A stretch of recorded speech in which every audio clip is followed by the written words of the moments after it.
말씀해주신 대로 실적 시즌인 만큼 애플부터 봐야 할 것 같습니다. 현재 애플의 주가 호조적으로 이어지고 있는데요. 어떤 실적 발표했을까요?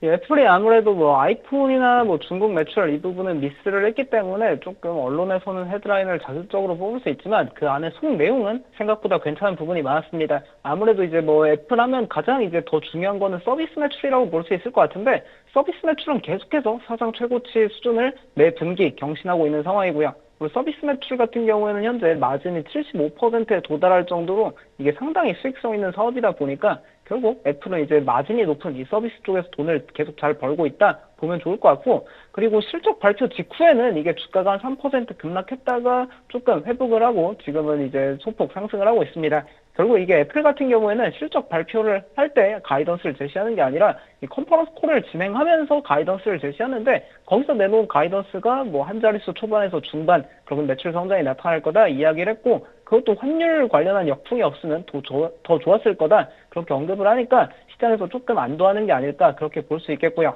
그리고 이번 컨퍼런스 콜에서 가장 백미는 어쩌면 애플 주가가 어쩌면 정말 사상 초고가를 올해 다시 조금 생각보다 빨리 돌파할 수 있지 않을까 그런 기대감이 생기는 코멘트가 있었는데, 결국 시장에서 애플에 기대하고 있는 거는 애플 인텔리전스, 애플이 AI를 도입해가지고 아이폰 교체를 더 빨리 이제 촉진할 수 있는가, 그거를 이제 시장은 원하고 있습니다. 근데 그동안 지난 1년 동안은 이 애플 인텔리전스를 내놔도 아이폰 판매가 더 빨리 이제 증가한다 그런 데이터가 없었는데, 이번에 팀 쿡 CEO가 명확하게 확인을 해줬고요.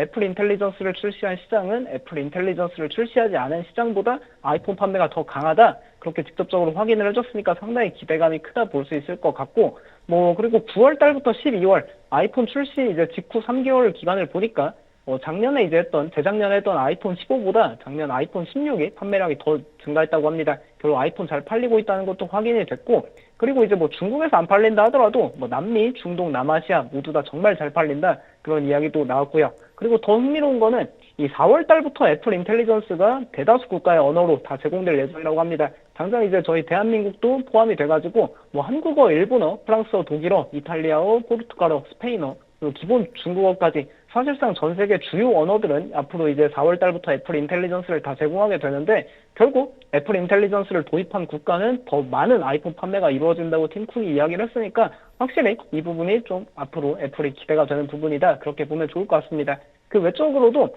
이 애플에서 이 신제품을 내놓으면은 소비를 촉진할 수 있다. 그런 걸 또 증명한 게 이 M4 칩 기반의 이 뭐 맥이나 그런 제품들을 내놓는 게 상당히 강한 수요를 보이고 있다 하더라고요.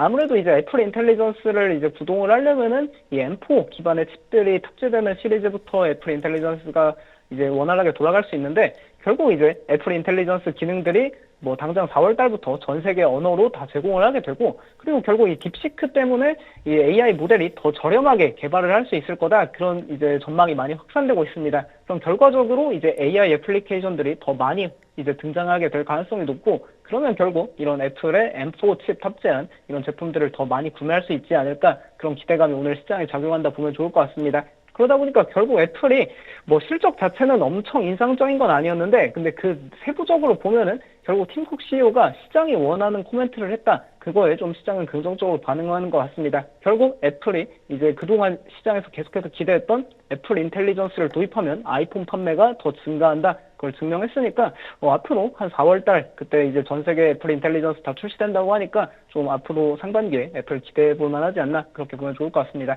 네. 애플 인텔리전스가 4월부터 우리나라도 된다라고 하는데 그럼 바꾸실 생각 있으세요? 일단은 제가 갖고 있는 것은 작동이 되지 않기 때문에 네, 저도 안 되죠. 이 작동되는 것들이 어떻게 작동되는지 확인을 해보고 해야 되지 않을까 싶은데, 실제로 인텔리전스 기능이 좋다고만 한다면 바꾸고 싶어 하시는 분들 많으실 것 같아요. 그래서 오히려 우리나라 같이 여태까지 이제 AI 같은, 그리고 이제 애플이 지원하는 기능들이 이제 서포트가 잘 되지 않았던 거. 최근에 이제 현대카드 외에도 애플페이가 그러니까요. 신한카드에서 된다 이런 얘기가 이제 있었잖아요. 네. 그런 것처럼 뭔가 한국향에 지원되는 게 있으면 바꿔봄직하지 않나라는 생각도 좀 해보는데, 우리 송정모 연구원은 어떠십니까? 저 같은 경우에는 이제 아이폰 15 그냥 모델을 쓰고 있어가지고 네. 아이폰 15 프로부터 이 애플 인텔리전스를 제공한다 하더라고요. 네. 그래서 저도 아무래도 조금 이 애플 인텔리전스 기능이 어떻게 나오느냐에 따라 한번 좀 추후에 뭐 아이폰 16은 아니더라도 아이폰 17 정도 때 좀 고민해 보도록 하겠습니다. 아, 하긴 사실 요즘에는 휴대폰 뭐 1, 2년 쓰고 바꾸지 않잖아요. 그래도 쓰는데 이제 문제 없으니까. WWDC가 네. 올해 거의 9월이면 나오기 때문에 불과 이제 8개월밖에 안 남았죠. 그러네요. 얼마 7, 안 남았네요. 8개월밖에 안 남았기 네. 때문에 한번 또 올해의 애플의 매출, 원래 애플은 아이폰 판매하고 한 반년 이렇게 올랐다가 내려왔다가 약간 이런 식으로 이제 내려가는. 올라가잖아요. 네, 네. 그런 측면도 고려해 보시면 좋겠다라는 말씀 드려봅니다. 네, 오늘